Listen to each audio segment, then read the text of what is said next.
Kathy is, okay, we're in chapter 18, Yeah. and Kathy is finishing up Worsby, and then I'll do Tony, and then we'll move on to 19. Okay, where we're picking up in Worsby would be the Voice of Lamentation, and that covers verses 9 to 19. This long paragraph describes the mourning of the merchants as they see Babylon go up in smoke and all their wealth destroyed. The image here is that of a prosperous ancient city that is visited by many ships. The wealth of the city provides for many nations and employs many people. It is worth noting that not only do the merchants lament the fall of Babylon, but also the kings of the earth. Business and government are so intertwined that what affects one affects the other.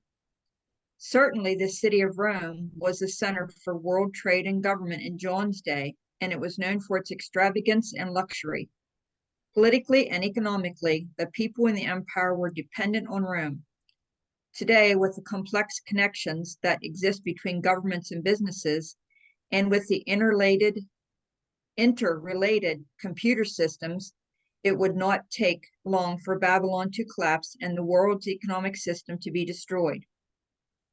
The word translated wail from 18:9 means a loud lamentation as opposed to silent weeping. In fact, the same word is translated weep in Revelation 18:11. Note that the merchants are not feeling sorry for the city, but for themselves. They have lost valuable customers. God has brought an end to their life of luxury and wealth. Even their employees weep. And that's found in 17 and 18. That's interesting. Yep. It's not weeping for their customers, it's for themselves, which Yeah. takes back to what Kim's like 6 things like to keep away from the evil system. Like that would be like one of them. John gave an inventory of some of the commodities that brought wealth to these kings, merchants, and shipmasters. Gold, silver, and precious stones led the list. Then he described costly garments and items made of different materials. Thyine wood from verse 12, Thyine. I don't remember reading that, but was valued highly by the Romans who used it for decorative cabinets and other luxury furnishings. Imported spices were greatly sought in that day, both for foods and for personal use as perfumes. The city of Rome had to depend on imported foods just as many nations do today. In fact, our great cities would starve were it not for trucks and trains that daily bring in fresh produce and meats. Last on the list, and most disturbing, is slaves and souls of men in verse 13. It has been estimated that 1/3 of Rome's population was enslaved, and it was not unusual for 10,000 human beings to be auctioned off in one day and in the great slave markets of the empire. There were probably over 60 million slaves throughout the empire, people who were treated like pieces of furniture, bought and sold, used and abused. Is John suggesting that there will, in the end times, be a return to slavery? Perhaps not in the ancient sense, but certainly we can see an increasing loss of freedom in our world today. Persons are bought and sold, and even traded, by athletic teams, and our great corporations more and more seek to control the lives of their officers and workers. As people become more enslaved to luxury with more bills to pay, they find themselves unable to break loose from the system. It would take little imagination to conceive of universal enslavement under the rule of the beast. We have already seen that he required his mark on everyone who would buy or sell, and he also demanded that all people worship his image. He will promise freedom, but put men and women in bondage. He will take advantage of the people's appetites and use their appetites to enslave them. John may also have had in mind Ezekiel 27, the lament over the fall of Tyre. As you read that chapter, you will find a number of parallels. Now we're going to the Voice of Celebration, and this is verses 20 to 24. In contrast, To the lament of the kings and merchants, it is the rejoicing of heaven's inhabitants that Babylon has fallen. What did you say it was, the title of that? The voice of celebration. Okay. How important it is that God's people look at events from God's point of view. In fact, we are commanded to rejoice at the overthrow of Babylon, because in this judgment, God will vindicate his servants who were martyred. Note the repeated refrain, no more. Jeremiah used a similar reproach when he warned Judah of the nation's coming judgment at the hands of the Babylonians. That's found in Jeremiah 25, 8-10. Wait a minute, let me write this down. No more. Jeremiah 25, 8-10. Okay. Now that same judgment comes to Babylon herself. This description of Babylon's losses indicates to us that both the luxuries and the necessities will be removed. Both music and manufacturing, work and weddings will come to a violent end. Revelation 18:24 should be compared with Revelation 17:6 and Matthew 23:35. Satan has used religion and business to persecute and slay the people of God. During the first half of the tribulation, as the beast rises to power, ecclesiastical and political economic Babylon will work together in opposing the Lord and his people. It will seem that God does not care, but at the right time, the Lord will vindicate his people and destroy both the harlot and the great city. God is patient with his enemies, but when he does begin to work, he acts suddenly and thoroughly. We must not think that this voice of celebration calls us to be glad because sinners are judged. The fact of divine judgment ought always to break our hearts, knowing that lost sinners are condemned to eternal punishment. The joy in this section centers on God's righteous judgment, the fact that justice has been done. It is easy for comfortable Bible students to discuss these things in their homes. If you and I were with John on Patmos, or with the suffering saints to whom he wrote, we might have a different perspective. We must never cultivate personal revenge. And then it has a reference for that, Romans 12:17-21. But we must rejoice at the righteous judgments of God. At this point in our study, the political and economic system of the beast has at last been destroyed. All that remains is for Jesus Christ to come from heaven and personally meet and defeat the beast and his armies. Kathy, what Yeah. did you say about revenge? Up by the Romans. We must never cultivate personal revenge. Okay. That was Romans 12:17-21. But we must rejoice at the righteous judgments of God.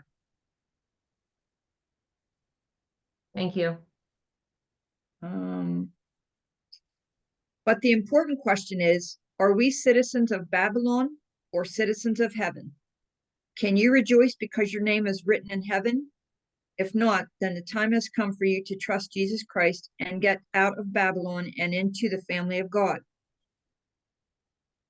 That's it. Dun dun. Okay. Any thoughts before I move on to Tony?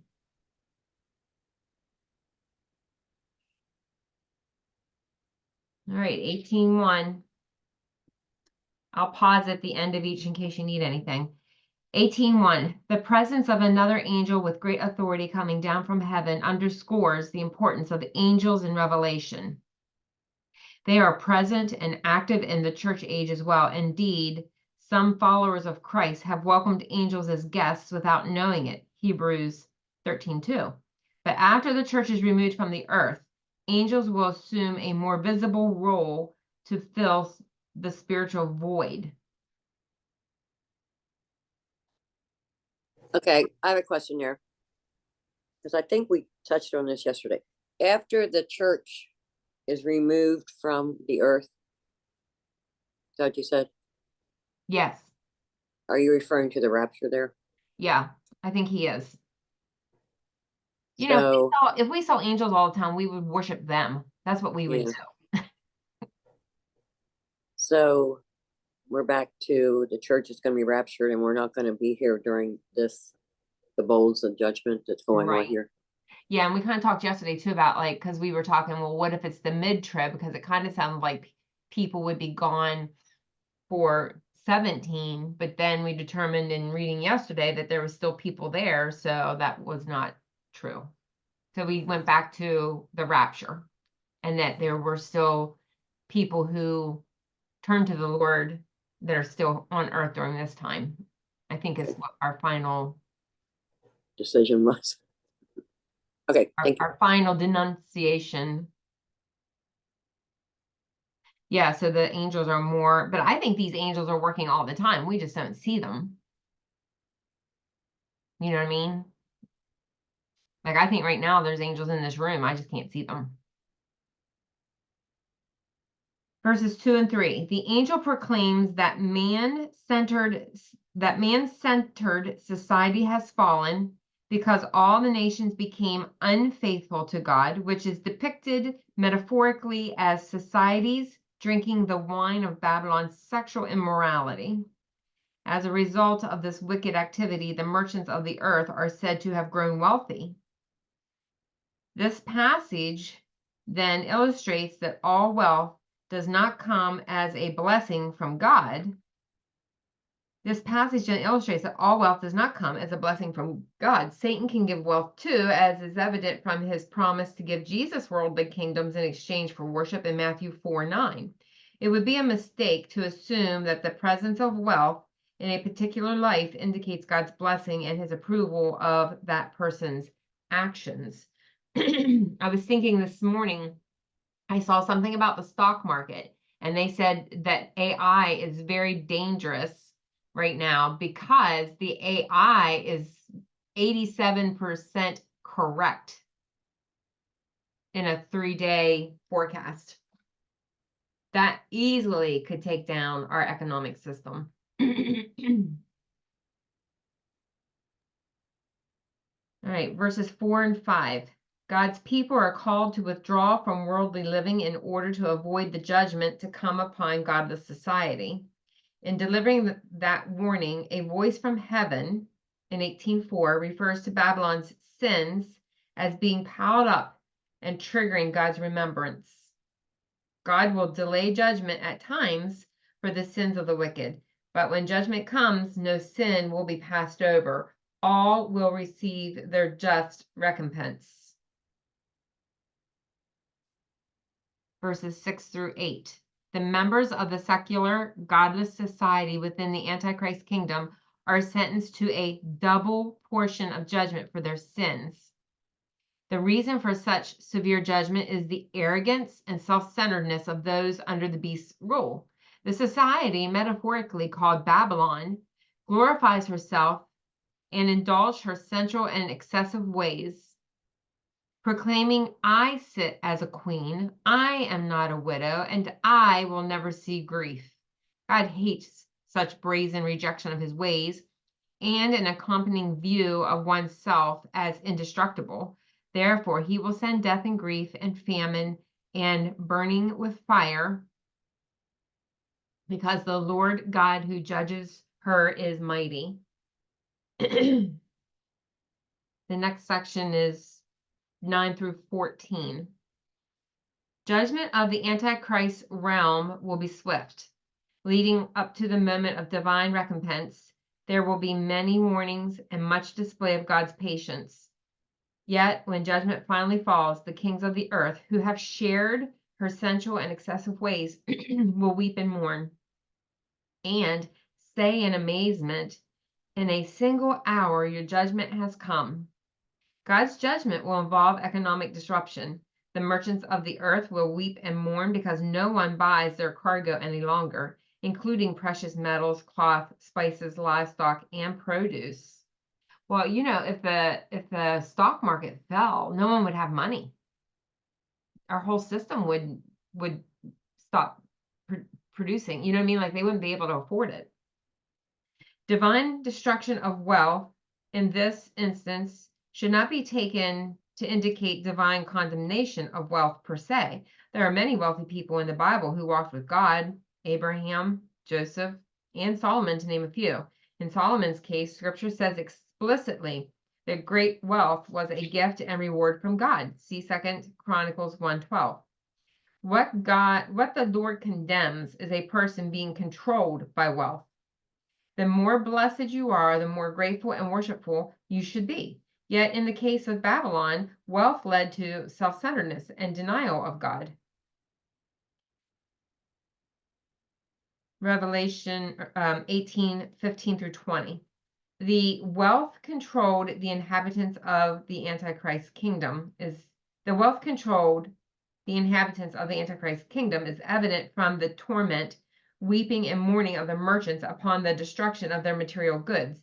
They lament not the loss of life or swift removal of other people's livelihood, but that in a single hour such fabulous wealth was destroyed.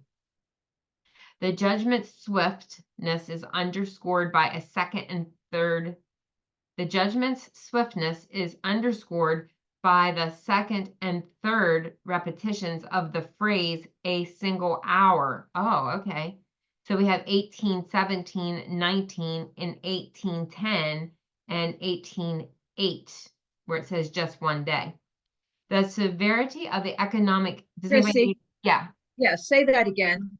Okay, so the judgment's swiftness is underscored by the second and third repetitions of the phrase "in a single hour," found in 18:17, 19, 18:10, and then also the phrase "just one day" in 18:8. 18:17, 19, and 10, 18:10, and then just one day in 18:8. Everybody got it? Thank you. Yeah. The severity of the economic disruption is emphasized by the threefold repetition of a double woe by the residents of Babylon. Okay, here's three references for that: 18:10, 16, and 19.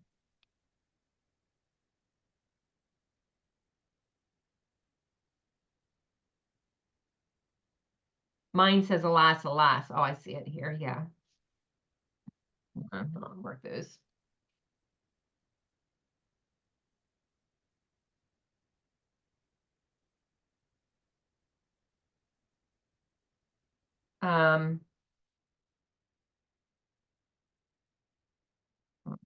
Okay. Okay, so the severity of the economic disruption is emphasized by the threefold repetition of a double woe by the residents of Babylon in 18:10, 16, and 19. Lest anyone mistakenly think this economic destruction is mere happenstance, John makes its source clear.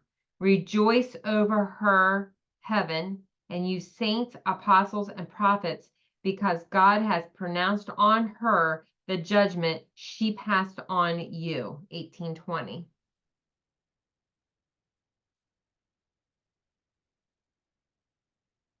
Okay. 21. Not only will the destruction of godless secular society be severe, but it will also be final. A mighty angel graphically illustrates that point when he picks up a stone, like a large millstone, throws it into the sea, and declares, "In this way, Babylon, the great city, will be thrown down violently and never to be found again." 22 through 23. Commercial and social activity that is not in itself evil will be destroyed because secular society perverts it in service of a man-centered agenda. Commercial and social activity that is not in itself evil will be destroyed. That is not in itself evil will be destroyed because secular society perverts it in service of a man-centered agenda. Thus, the sound of harpists, musicians, flutists, and trumpeters will be silenced, and skilled labor Industrial production and weddings will cease. This will happen because people have been deceived by the lie that material wealth is all satisfying in itself. God, in his infinite wisdom, will redirect human society to a better path. 24. Not surprisingly, worship of the wrong object, wealth, is accompanied by wrath, misdirected at an improper target, Christians. Wait a minute. Not surprisingly, worship of the wrong object, which is wealth, is accompanied by wrath, misdirected at an improper target, Christians. In the Antichrist kingdom, as with other godless societies throughout history, the blood of prophets and saints testifies to the slaughters of those who stand for God's values in opposition to the religion of materialism. The end.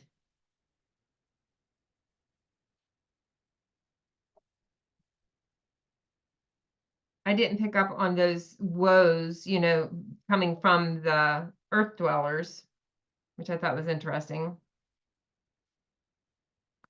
17. Say that again. You're saying the woes, like the Yeah. double woes. Is that what you're talking about? Or coming Yeah, from? mine say alas, alas, but he's saying woes. So yeah, in like verse 9 or verse 10, there's alas, alas, you great city. He said the severity of the economic disruption is emphasized by the threefold repetition of double woes by the residents of Babylon. So these alas, alas in 16, 19, and 10 are by the residents of Babylon.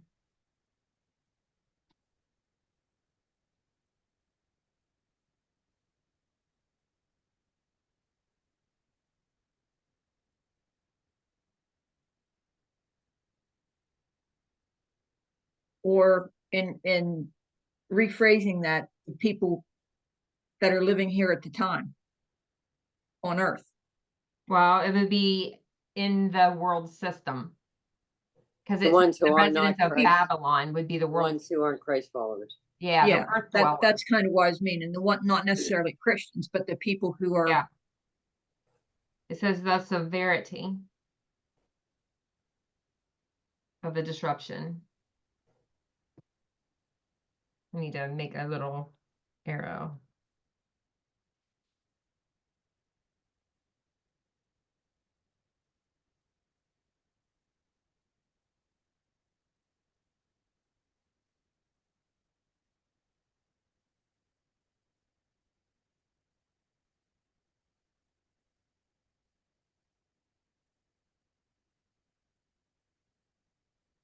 Yep.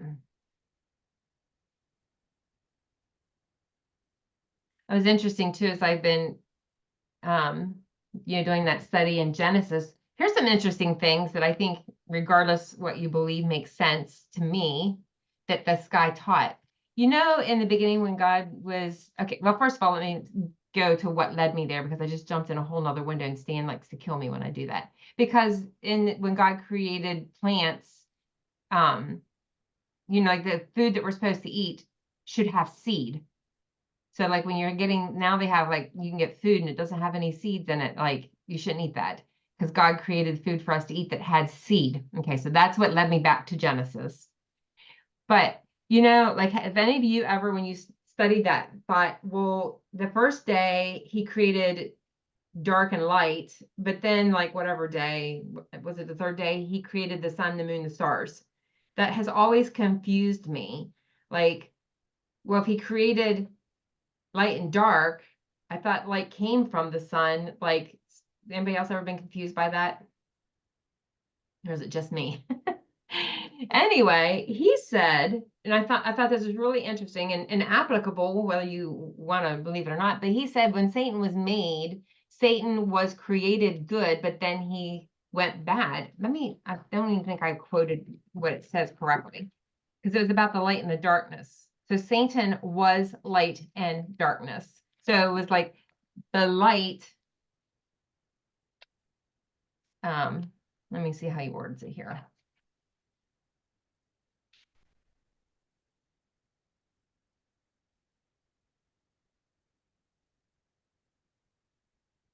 I'm thinking, the way I thought of that when I was reading it, because I went back, is that he created light, and it said, and my Bible says, and light appeared.